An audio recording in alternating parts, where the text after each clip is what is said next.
লালমনিরহাট জেলার বিএনপি সভাপতি অধ্যক্ষ আসাদুল্লুর নেতৃত্বে যে জাগোবাহে তিস্তা বাছাই আন্দোলন কর্মসূচি ঘোষণা করা হয়েছে, সেই আন্দোলন কর্মসূচির অংশ হিসেবে লালমনিরহাট হাতীবান্ধা উপজেলার গড্ডিমারি ইউনিয়নের পক্ষ থেকে বিভিন্ন ধরনের মিছিল মিটিং সহ বিভিন্ন ধরনের কর্মসূচি ঘোষণা করেছে। তার আলোকে আজ সন্ধ্যার পর থেকে লালমনিরহাটের হাতীবান্ধা উপজেলার গড্ডিমারি ইউনিয়নের মিলন বাজার এলাকায় যুব দলের নেতৃত্বে একটি বিশাল মিছিল বের করেছে। আগামী 17 এবং 18 তারিখে তিস্তা পাড়ে অবস্থান কর্মসূচিতে অংশ নিবে এমন লক্ষ্যে একটি মিছিল শুরু করে দিয়েছেন উপজেলা গড্ডিমারি ইউনিয়ন যুব দলের নেতা, যুব দলের আহ্বায়ক যে জাহিদুল ইসলাম, সেই জাহিদুল ইসলামের নেতৃত্বে বিশাল একটি মিছিল শুরু করেছে। আমরা একটু কথা বলবো যে গড্ডিমারি ইউনিয়নের যুব দলের আহ্বায়ক জাহিদুল ইসলামের সঙ্গে। আপনারা ইতিমধ্যেই দেখেছেন যে উত্তরবঙ্গের যে মানুষ নেতা অধ্যক্ষ তিস্তা বাছার পরিকল্পনা গ্রহণ করেছে, তার সেই আন্দোলনে আপনাদের গড্ডিমারি থেকে ঘরে থাকার সময় নাই,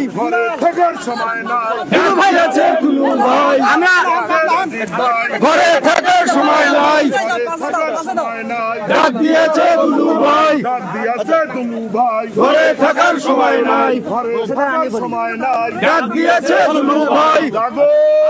আমরা গড্ডিমারি ইউনিয়নের পক্ষ থেকে আমরা বলি যে আমাদের লালমনিরহাট জেলার রূপকার অধ্যক্ষ আসাদুল্লাহ হাবিব দুলু ভাইয়ের নেতৃত্বে এই তিস্তা বাছাই কর্মসূচি সফল হবে, সার্থক হবে এই কামনা করে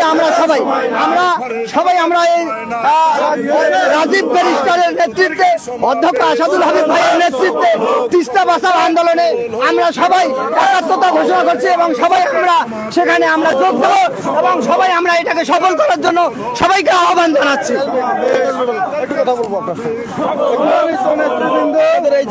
তিস্তা বাছার পরিকল্পনা যে বাস্তবায়ন, এই উপলক্ষে আপনাদের গড্ডিমারি থেকে কি কি ধরনের প্রস্তুতি নেওয়া হয়েছে একটু বলেন। বিসমিল্লাহির রহমানির রহিম। আপনারা জানেন ইতিমধ্যে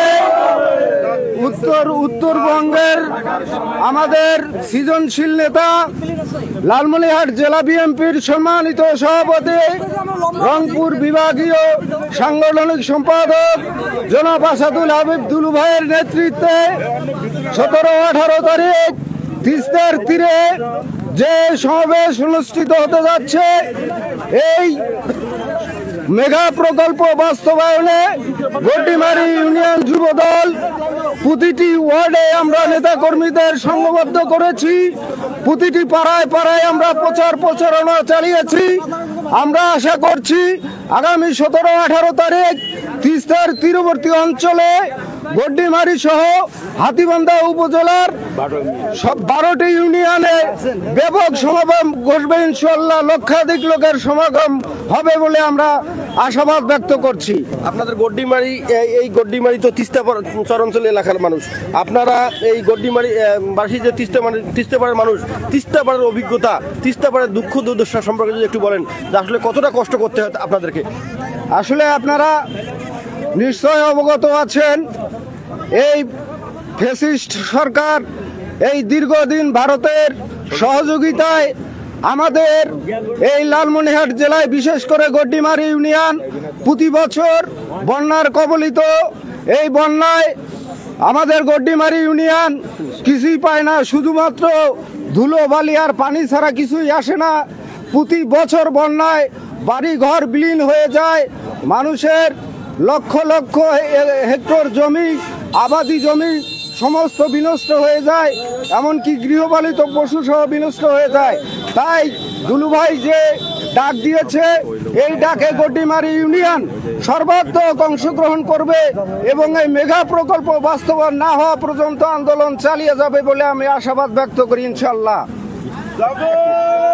জি ধন্যবাদ। আমি যদি একটু বলি যে তিস্তাপাড়ের মানুষ তিস্তাপাড় নিয়ে আর রাজনীতি দেখতে চায় না, তিস্তাপাড়ের মানুষ আর ত্রাণ চায় না, তিস্তাপাড়ের মানুষ চায় তিস্তা মহাপরিকল্পনা বাস্তবায়ন এবং তিস্তাপাড়ের মানুষের যে ভাগ্যের উন্নয়ন এমনটাই আশা করেন। এবং তিস্তাপাড়ের যে উন্নয়ন নিয়ে, তিস্তাপাড়ের যে মেগা প্রকল্প বাস্তবায়ন নিয়ে যে বিএনপির কেন্দ্রীয় কমিটির নির্বাহী সাংগঠনিক সম্পাদক অধ্যক্ষ আসাদুল হাবিব দুলু যে আন্দোলন কর্মসূচি ঘোষণা করেছেন, এই আন্দোলনের মাধ্যমে আগামীতে তিস্তাপাড়ের মানুষের ভাগ্যের উন্নয়ন ঘটবে, তিস্তা মেগা প্রকল্প বাস্তবায়ন হবে এমনটাই প্রত্যাশা করছেন বিএনপি সহ সাধারণ জনগণ। ধরে থাকার সময় নাই, ধরে থাকার সময় নাই, ধরে থাকার সময় নাই, সফল হোক, সফল হোক।